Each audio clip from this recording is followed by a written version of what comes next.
दिल्ली के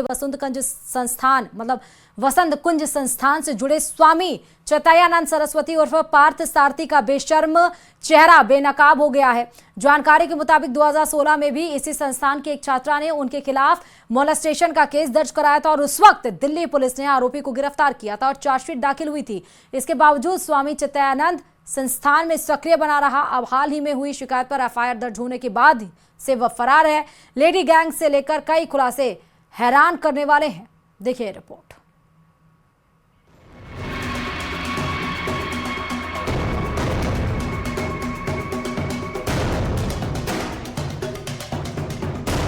दिल्ली के शारदा इंस्टीट्यूट में बेशर्मी, स्वामी चैतन्यानंद सरस्वती पर गंभीर आरोप, लड़कियों का किया शोषण, दर्ज हुई एफआईआर। दिल्ली के वसंत कुंज के Sharda Institute of Indian Management में छात्राओं से छेड़खानी और यौन उत्पीड़न का मामला बढ़ता ही जा रहा है। जैसे जैसे जांच आगे बढ़ रही है, खुलासा और भी हैरान करने वाला सामने आ रहा है। 62 साल के स्वामी चैतन्यानंद सरस्वती और स्वामी पार्थ सारथी की बेशर्मी की पोल खुलती जा रही है। आरोप है कि उसने न केवल 17 छात्राओं का यौन उत्पीड़न किया, बल्कि इस गंदी हरकत के लिए उसने संस्थान में एक लेडी गैंग भी बना रखा था। ये महिलाएं छात्राओं को उकसाती, मजबूर करती और यहाँ तक के भेजे गए अश्लील मैसेज भी डिलीट करवाने का काम करती थी। पुलिस की टीम अब पार्थ सारथी की सरगर्मी से तलाश कर रही है। पीएस वीकेंड और उसमें कंप्लेंट आई थी सेक्सुअल हैरासमेंट की और उसमें अप्रोप्रिएट सेक्शंस ऑफ लॉ में केस दर्ज किया गया है। ये ईडब्ल्यूएस कैटेगरी में पढ़ने वाली तमाम छात्राएं हैं जिनकी तरफ से कंप्लेंट दर्ज की गई है। ये जो फीमेल छात्राएं ये पीजीडीएम का कोर्स परस्यू कर रही थी शारदा इंस्टीट्यूट में और उन्हीं के स्टेटमेंट्स पे केस दर्ज किया गया। अभी आरोपी का क्या स्टेटस है? अभी आरोपी अब्सकॉन्डिंग है और दिल्ली पुलिस पूरा प्रयास कर रही है कि उसको नैप कर ले। एक लाल वॉल्वो गाड़ी भी जो है वो यहाँ पर देखने को मिल रही है, उसका क्या रोल है और उसके लिए भी कोई अलग से धारा लगाएगी? वो जो वॉल्वो है वो सर्च के दौरान पाई गई थी शारदा इंस्टीट्यूट के बेसमेंट में और उसमें एक यूएन नंबर प्लेट का इस्तेमाल किया गया था और उसके लिए अप्रोप्रिएट सेक्शंस में दोबारा एक एफआईआर दर्ज की गई। लेडी गैंग में 3 महिला वार्डन शामिल थी। एफआईआर में ये तीनों सह अभियुक्त हैं। छात्राओं का आरोप है कि ये महिला वार्डन न केवल उन्हें बाबा के पास भेजती थी, बल्कि लड़कियों पर दबाव डालने के लिए भी इन्हीं का इस्तेमाल किया जाता था। स्वामी चैतन्यानंद सरस्वती बेनकाब, 32 छात्राओं की यौन उत्पीड़न का खुलासा, ईडब्ल्यूएस कोटे से एडमिशन वाली लड़कियों का शोषण। आरोपी चैतन्यानंद उड़ीसा का रहने वाला है। आश्रम का केयर टेकर और संचालन का जिम्मा। आरोपी पर छेड़खानी के 2 मामले उड़ीसा में दर्ज। दिल्ली में भी दर्ज है 2 अलग-अलग केस। पुलिस जांच में अब तक 32 छात्राओं के बयान दर्ज हुए, जिसमें से 17 छात्राओं ने साफ तौर पर छेड़छाड़, अश्लील मैसेज और शारीरिक संपर्क के लिए दबाव डालने की शिकायत की। गंभीर आरोपों के बाद संस्थान ने आरोपी को हटा दिया। पार्थ सारथी पर अब पहले भी केस दर्ज हो चुके हैं। साल 2009 में दिल्ली के डिफेंस कॉलोनी में थाने में जालसाजी और छेड़खानी, जबकि 2016 में वसंत कुंज नॉर्थ थाने में एक महिला ने छेड़खानी की एफआईआर दर्ज कराई।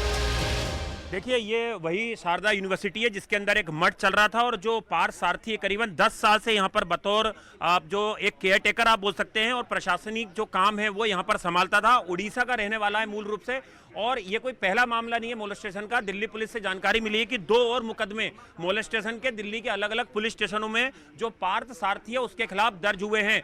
कुल 32 लड़कियों ने जो यहाँ के ऑनर हैं उनको शिकायत दी थी कि जो पार्थ सारथी हैं वो अपने कमरे में बुलाते हैं, अश्लील वीडियो भेजते हैं, मोलेस्टेशन करते हैं, धमकी देते हैं। जिसके बाद दिल्ली पुलिस को इस बात की सूचना दी गई और उसके बाद वसंत कुंज पुलिस स्टेशन में बीएनएस के तहत एक केस दर्ज किया गया और उसके बाद 17 लड़कियों के बाकायदा मजिस्ट्रेट के सामने बयान दर्ज हुए, जिसमें कि उन्होंने पूरी आपबीती बताई है कि किस तरह से इस यूनिवर्सिटी में मठ की आड़ में किस तरह से लड़कियों का शारीरिक शोषण किया जाता था।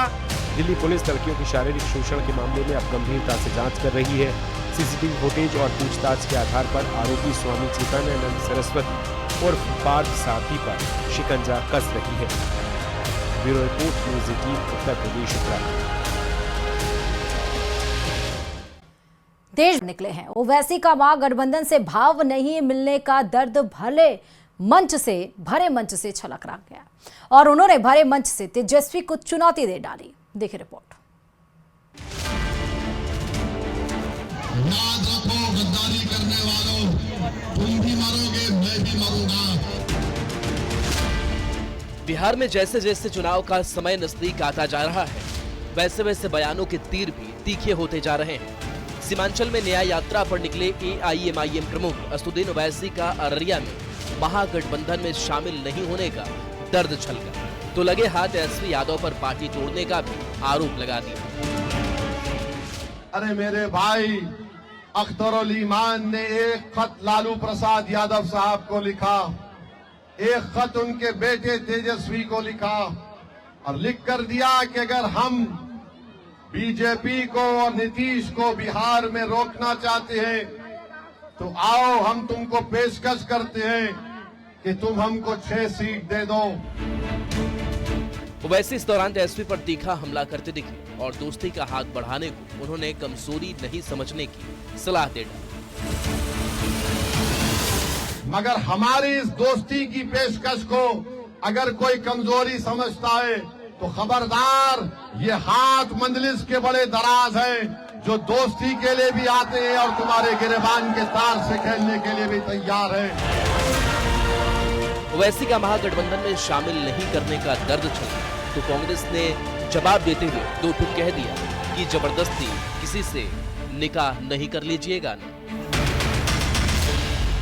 देखिए, ओवैसी जी ने किसकी तरफ दोस्ती का हाथ बढ़ाया, किसने उनका हाथ नहीं थामा, ये तो बेहतर ओवैसी जी ही जानते हैं।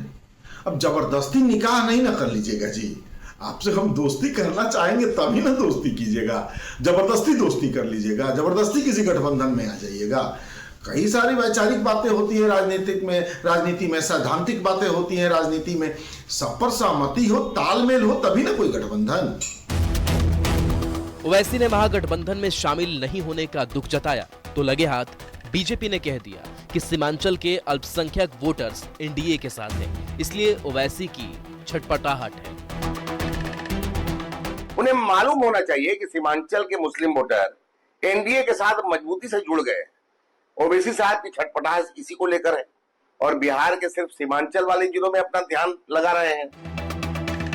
वहीं JDU ने भी ओवैसी पर वार करते हुए कह दिया कि ओवैसी सीमांचल में अल्पसंख्यकों को ठगने की कोशिश कर रहे हैं। कि बिहार के अल्पसंख्यकों को अब कोई नहीं ठग सकता। आदरणीय नीतीश कुमार जी का मॉडल न्याय के साथ विकास का है, सबका साथ और सबका विकास का है।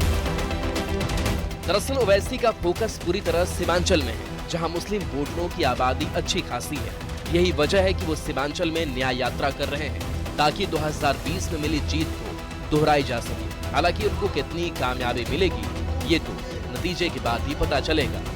न्यूज़ 18 के लिए किशनगंज से आशीष सिन्हा, अररिया से सतीश कुमार मिश्रा और पटना से रजनीश कुमार की रिपोर्ट। बड़ी खबर आपको बता रहे हैं, जुमे की नमाज के बाद बरेली में हंगामा देखने को मिला। बरेली में उपद्रवियों पर पुलिस ने लाठीचार्ज किया। बरेली में आई लव मोहम्मद के पोस्टर और नारे लगे हैं। तो आई लव मोहम्मद को लेकर अब देखिए ये मामला और ज्यादा तूल पकड़ता जा रहा है। एक राज्य से शुरुआत होकर ये अलग अलग राज्यों में अब देखने को मिल रहा है और इसके विरोध में आप देखिए कि I love Mohammad, I love Mahadev, I love Ram, ये सब भी शुरू हो चुका है। लेकिन आप ये उत्तर प्रदेश के बरेली से तस्वीर देख रहे हैं, यहाँ पर आई लव मोहम्मद का पोस्टर फिर से बवाल मचाया। उपद्रवियों ने हंगामा किया और पुलिस को लाठीचार्ज करना पड़ा स्थिति को संभालने के लिए। दो तस्वीरें हैं जहाँ पर उपद्रवियों ने देखिए हंगामा करते हुए नजर आ रहे हैं आई लव मोहम्मद, और वहाँ पर पुलिस स्थिति को नियंत्रण करते हुए लाठीचार्ज भी की है। फिलहाल जुमे की नमाज के बाद बरेली में हंगामा और बरेली में उपद्रवियों पर पुलिस ने लाठीचार्ज किया। बरेली में आई लव मोहम्मद के पोस्टर और नारे लगे।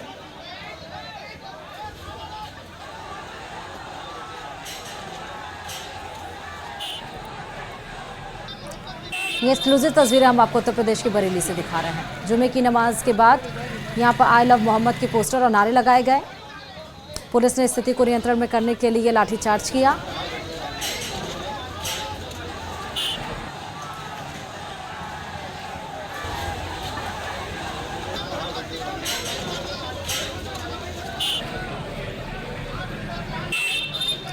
और ये आई लव मोहम्मद का जो बवाल है ये सिर्फ उत्तर प्रदेश ही नहीं है, तो उत्तर प्रदेश के आप यहाँ पर देख रहे हैं बरेली, बनारस में भी इसी तरह देखने को मिला, लखनऊ में भी इस तरह देखने को मिला। जहां पर घंटाघर के पास आप देखिए कि आज दोपहर में जुम्मे की नमाज करते हुए और यहां पर आई लव मोहम्मद के नारे लगाए गए थे। महाराष्ट्र में इसका असर देखने को मिला, उसके बाद गुजरात में इसका असर देखने को मिला। तो अलग अलग राज्यों में आई लव मोहम्मद को लेकर ये बवाल मचा हुआ है। उत्तर प्रदेश की तस्वीर इस समय आपके सामने है। न्यूज़ 18 एक्सक्लूसिव तस्वीरें आपको दिखा रहा है उत्तर प्रदेश के बरेली से।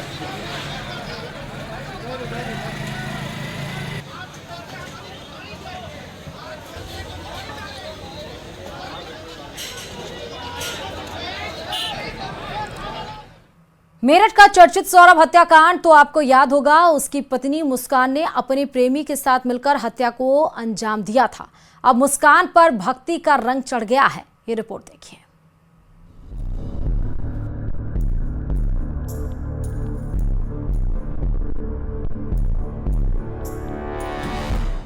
मेरठ की रहने वाली मुस्कान, जो अपने पति सौरभ की हत्या के केस में जेल में बंद है, वहां से खबर सामने आई है कि उस पर भक्ति का रंग चढ़ा हुआ है। अपनी जमानत के लिए उसने व्रत रखा है। यही नहीं, उसका प्रेमी साहिल भी व्रत रखता है। मुस्कान नियमित रूप से सुंदरकांड और रामायण का पाठ करती है।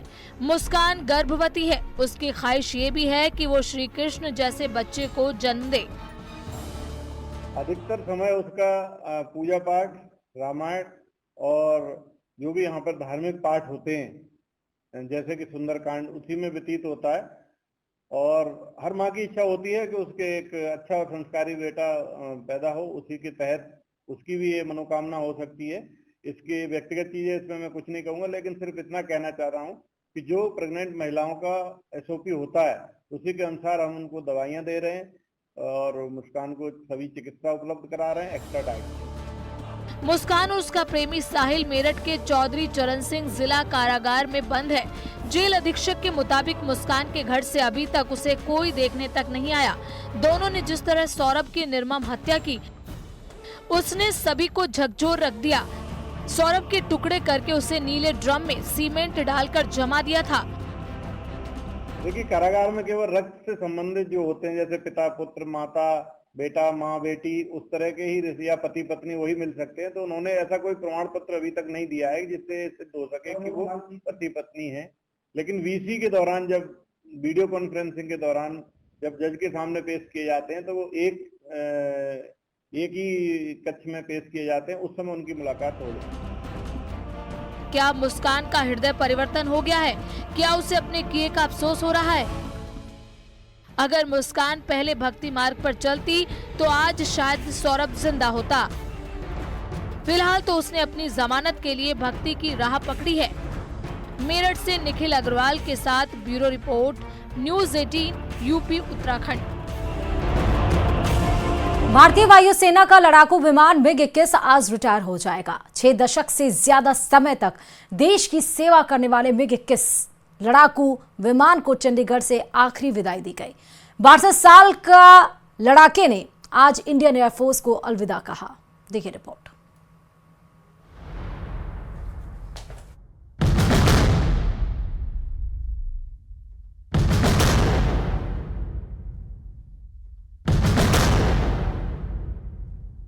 रफ्तार, शक्ति और मारक क्षमता के दम पर 62 सालों तक MiG-21 लड़ाकू विमान भारतीय वायुसेना का आसमान में प्रहरी बनकर रहा। इसके पराक्रम से पाकिस्तान कई बार कांपा है। इसकी खूबियों के चलते इसे आसमान का टाइगर नाम दिया गया। हर बार पाकिस्तान को पटखनी देने वाले MiG-21 अब आसमान में उड़ता नजर नहीं आएगा, लेकिन 6 दशकों तक इंडियन एयरफोर्स के लिए यह आसमान का योद्धा बनकर रहा। MiG-21 फाइटर जेट रूस से लिया गया था, जिसे साल 1963 में भारतीय वायुसेना में शामिल किया गया। 1963 में 6 MiG-21 फाइटर जेट पहली बार चंडीगढ़ पहुंचे थे। चंडीगढ़ में 28 स्क्वाड्रन के नाम से पहला बेस बना। इसकी पहली स्क्वाड्रन को नाम मिला फर्स्ट सुपरसोनिक। अपनी तेज रफ्तार और खूबियों से यह भारतीय वायुसेना के लिए गेम चेंजर साबित हुआ। इस आसमानी चीते ने पाकिस्तान को ऐसे घाव दिए हैं जो वो कभी भूल नहीं सकता। पाकिस्तान आज भी इसके नाम को सुनकर कांप उठता है। 1965 में पाकिस्तान के साथ युद्ध में इसका सीमित योगदान रहा। इसके बाद 1971 के युद्ध में MiG-21 ने बहुत बड़ी भूमिका निभाई। इस युद्ध के अंत तक MiG-21 ने पाकिस्तान के 4 लड़ाकू विमानों को राख कर दिया। 28 साल बाद पाकिस्तान ने फिर हिमाकत की। साल 1999 का कारगिल युद्ध कौन भुला सकता है। यहाँ MiG-21 फाइटर विमान ने कमाल कर दिखाया। उस दौरान MiG-21 ने पाकिस्तानी जेट को मार गिराया। साल 2019 में जब पाकिस्तान की तरफ से पुलवामा हमला हुआ, उसके कुछ दिन बाद भारतीय वायुसेना ने पाकिस्तान को ऐसा पराक्रम दिखाया जिसका उसने सपने में भी नहीं सोचा था। बालाकोट समेत पीओके में कई जगह एयर स्ट्राइक की गई, जिसमें पाकिस्तान को भारी नुकसान पहुंचा। बालाकोट एयर स्ट्राइक में MiG-21 ने अपना जलवा दिखाया और पाकिस्तान को गहरा जख्म दिया। इतना ही नहीं, MiG-21 ने पाकिस्तान के F-16 लड़ाकू विमानों को भी मार गिराया था। लेकिन इसकी कुछ खामियों की वजह से इसे विदाई देने का फैसला लिया गया, क्योंकि ये लड़ाकू विमान काफी पुराना हो गया था। खामियों की बात करें तो ये फाइटर जेट कई बार दुर्घटना का शिकार भी बना। इसे फ्लाइंग कॉफिन यानी उड़ता हुआ ताबूत भी कहा जाने लगा था। और चलिए